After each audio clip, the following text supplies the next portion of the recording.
ICC Paris, estamos aqui, já cheguei no Parque dos Príncipes, mas que terá em campo apenas um rei nesta quarta-feira, eu já falo disso. Cara, eu tô uma pilha. Eu tô uma pilha porque... Primeiro porque daqui a pouco vai ter... Quer dizer, não sei se vou postar esse vídeo antes ou depois do jogo, mas como eu tô gravando antes, pra mim é daqui a pouco.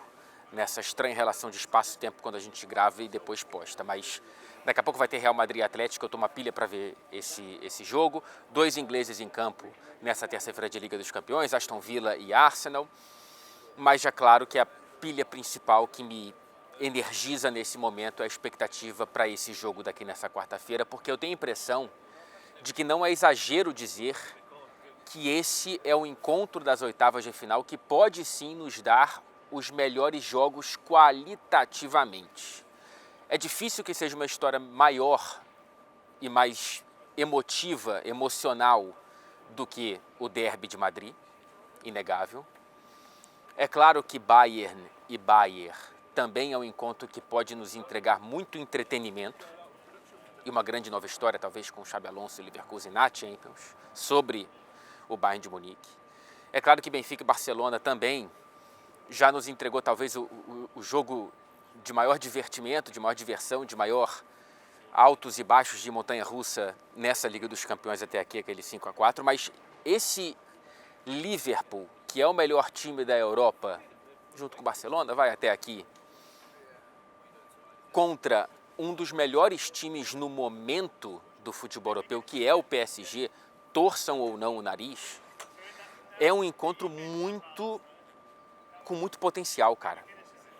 Com muita faísca de bom futebol possível e de encaixes que eu acho que podem trazer momentos muito interessantes, tanto aqui no Parque dos Príncipes quanto lá em Anfield na semana que vem. Tomara que eu cubra esse jogo também. Então, em termos de futebol, talvez seja o melhor que a gente vai ver nessas oitavas de final da Liga dos Campeões. Essa é a minha expectativa, a começar por aqui. Nesse encontro entre o melhor time da temporada contra um dos melhores times do momento na temporada, e é um momento já longo, é um momento já que está durando desse PSG, que nunca foi, que hoje tem o ronco de uma Ferrari, mas nunca teve a fragilidade de um Gurgel, com todo respeito aí à nossa potência antiga da indústria automobilística brasileira, mas... o PSG vem de uma semifinal de Champions na temporada passada, com um elenco muito jovem e com muito potencial, né, cara? João Neves, Vitinha, o Zaire-Emery voltando de lesão, o Pancho, é Pancho ou é Pacho? É Pacho ou é Pancho? É Pacho, né? É Pacho. O William Pacho, o equatoriano na zaga, Doué, Barcola, o Dembélé voltando a ter uma sequência de bom futebol com 14 gols marcados, se não me engano, nesse início de temporada. É um PSG que tem as próprias armas e é um PSG muito fluido, muito interessante, que hoje tem mais concretizações desse potencial, acho que desde sempre observado, né? Do que em comparação, por exemplo, aquele PSG que perde do Arsenal em outubro, na primeira fase da Liga dos Campeões. A última derrota foi pouco tempo depois, foi em novembro para o Bayern de Munique, aquele PSG que ainda não se encontrava na temporada e de lá para cá, 22 jogos consecutivos de invencibilidade, já são mais de 3 meses sem perder, 18 vitórias e 4 empates, uma média de 3 gols por jogo nesse recorte, 66 gols marcados em 22 partidas, talvez careça de grandes testes. Essa é a grande dualidade praticamente contratada por bastante tempo no PSG, dentro dessa desequilibrada Ligue 1, né? De um PSG que tem uma folha salarial muito maior do que os concorrentes, muitas vezes do que muitos concorrentes juntos, e por isso, apesar da Ligue 1 ter feito uma boa primeira fase da Liga dos Campeões, e ainda ter o Lille nas oitavas, quando você olha para esses 22 jogos de vencibilidade do PSG, você destaca, claro, Manchester City, aí depois tem que buscar Lille, Mônaco, Lyon, Stuttgart, talvez nessa sequência, e outros são adversários frágeis dessa Ligue 1 que o PSG, com a potência que tem, ainda que não seja mais o PSG das grandes estrelas, é um PSG que tem, entre várias aspas, a obrigação de passar por cima desses adversários. A questão não é só passar por cima, e sim o como, e sim com quanta facilidade, com quanta diferença e com esse futebol muito atraente mesmo, assim. É bonito ver o PSG jogar hoje. E eu quero ver muito como que esse time vai se comportar contra esse excelente time de futebol que é o Liverpool de Arne Slot. Um presente de grego do sorteio para esse Liverpool, né? O Liverpool foi o grande azarado nesse sorteio do mata-mata da Liga dos Campeões. Alguém pode lembrar do Atlético de Madrid, mas o Atlético era, se ficar o bicho come, se correr o bicho pega, porque ou era Manchester City ou era Real Madrid. Seria mais favorito contra o City, mas de qualquer maneira não era um adversário simples. O Liverpool, portanto, é o mais azarado, sim. Mas eu fico um pouco incomodado com uma galera tentando colocar esse sorteio e esse enfrentamento do Liverpool como um problema desse novo formato da Liga dos Campeões. Cara, o formato está aí para nos trazer grandes jogos. É claro que para o torcedor do Liverpool seria melhor enfrentar clubes mais frágeis, mas não é culpa, por exemplo, do Aston Villa que a Atalanta não passou pelo Bruges. Não é culpa do Arsenal que o PSV passou pela Juventus. Não é culpa da Inter de Milão que o Feyenoord passou pelo Milan. A gente poderia ter um derby della Madonnina agora nas oitavas de final. A gente poderia ter um Arsenal e Juventus. A gente poderia ter um Aston Villa e Atalanta, né? Confrontos mais pesados do que os que a gente tem. Então esse formato poderia ter castigado outros clubes e talvez os tenha com menos pompa, né? Talvez o Bruges tenha mais condições do que a Atalanta de bater no Villa. O Feyenoord na Inter, mais difícil, mas enfim, o PSV no Arsenal, vamos ver. Não é sobre tamanho de clube, é sobre campanha. E as campanhas de vários desses clubes foram piores, tanto é que eles tiveram que passar pelos playoffs. E o Liverpool já foi agraciado de poupar 2 jogos do calendário por não passar por essa fase extra e decide em Anfield. É um fator muito pesado. Ainda acho que o que pode melhorar no formato, é fazer com que os classificados no topo da primeira fase decidam em casa até as semifinais. Né? Se o Liverpool passar do PSG, decide fora, contra o vencedor de Aston Villa e Bruges. E nas semifinais, caso esteja lá, volta a decidir em Anfield. Mas isso foi uma questão de sorteio. Acho que deveria estar no formato que os primeiros colocados ali da primeira fase decidem em casa, sim ou sim. Né, até a final, evidentemente. Eu entendo o azedume para o torcedor do Liverpool de enfrentar o PSG, mas eu gosto. Eu acho que a maior parte dos torcedores, que são torcedores que não torcem nem para o Liverpool nem para o PSG, estão felizes com esse encontro e também é muito sobre isso, né? O futebol é sobre entretenimento. E eu acho que o entretenimento está garantido com esse grande encontro. Nos encaixes, estou muito curioso para ver os encaixes desse PSG e desse Liverpool. O que eu observo do PSG, e trocando muita figurinha com a grande Clara Albuquerque, os pontos fortes e pontos fracos desse PSG. Pressão alta, um ponto forte, vai sufocar esse Liverpool. Quero ver como que o Alisson vai lidar. Ele com a bola nos pés, ele é bom, mas às vezes ele dá uma hesitada que pode comprometer um passe ou uma saída de bola por ali. Essa pressão alta vai ser muito chata para o Liverpool sair jogando.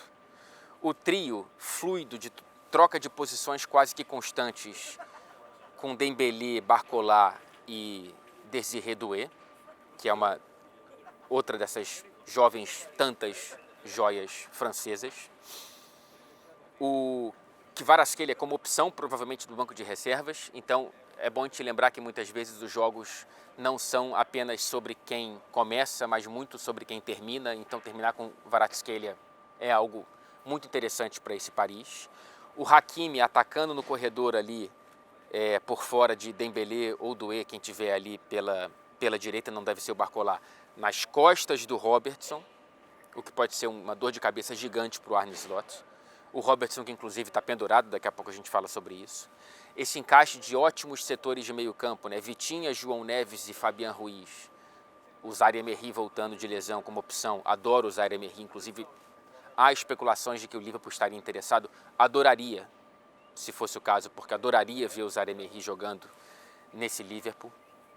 Mas enfim, Vitinha, João Neves e Fabian Ruiz versus Gravenberch, McAllister e Szoboszlai.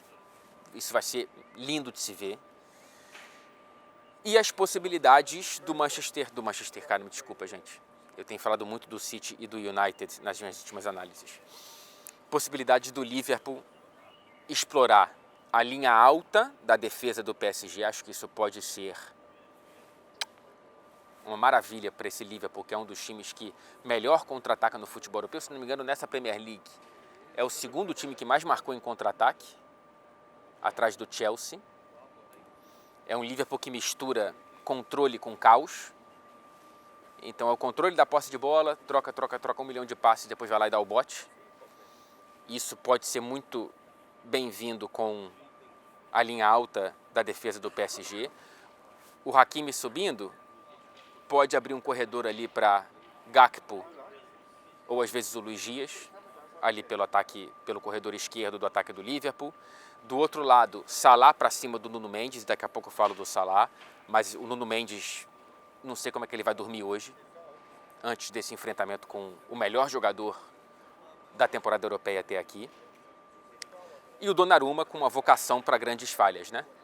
Assim, o Donnarumma teve aquela grande Euro e de lá para cá é uma irregularidade, é um jogador muito errático e parece que quando os holofotes estão nele, ele tende a comprometer um pouco mais e ele, se tem pressão alta de um lado, também tem de outro, né? E eu quero ver como é que ele vai lidar com a bola, saindo jogando com a bola nos pés, com essa pressão também sufocante do Liverpool. E aí eu toquei um pouco no Mohamed Salah e eu agora quero falar rapidamente sobre o grande astro desse jogo, o único rei em campo no Parque dos Príncipes. Já temos um esgotamento de superlativos para descrever essa temporada do Salah, né? 52 participações diretas para gol em 39 jogos, média de uma participação, gol ou assistência a cada 67 minutos. Se futebol fosse uma conta, já estaria contratada uma assistência ou contratado um gol do Salah aqui. Atenção, Nuno Mendes e companhia. 30 gols marcados e 22 assistências. Na Liga dos Campeões, uma participação por partida. 3 gols e 4 assistências, 7 participações em 7 partidas. Ele é responsável diretamente por 51,4% dos gols do Liverpool na temporada. Portanto, gente, veremos esse jogo juntos, hein? Por favor, acompanhem essa partida exclusiva da Max, comigo, com a Clarinha, com o André Henning. Acho que é o Vitor Sérgio, que está com a gente também. É o Formiga, obrigado, Clarinha. É o grande Bruno Formiga que está com a gente para essa partida aqui no Parque dos Príncipes. O jogo não termina aqui. O jogo termina em Anfield e é bom o Liverpool ter isso na cabeça. Não tem que decidir nada aqui. Para o PSG existe pressa. Para o Liverpool existe calma. Por isso que eu falo de 1 milhão de passes, né? Algo que o Guardiola gosta muito de falar. E como o Slot se inspira muito no Guardiola, 1 milhão de passes, cozinha o jogo e de vez em quando tenta dar o bote em contra-ataque ou em pressão alta. Eu quero ver como que vai ser essa dinâmica, porque é muito bom ver o Liverpool jogar, é muito bom ver o PSG jogar, então vai ser muito bom ver os dois se enfrentando. Não é possível que seja diferente. Que bonita a luz no céu, hein? Eu fico meio assustado quando eu vejo o céu, quando estou acostumado. Geralmente tem essa coisa meio branca cobrindo lá, né? Acho que é nuvem o nome. Pendurados, hein? Liverpool, Konaté, Robertson, McAllister e Elliott. 3 titulares pendurados. Se levarem um cartão amarelo aqui, não estarão em Anfield. Por favor, hein? Não me venha inventar de tomar cartão. Até amanhã no pós-jogo.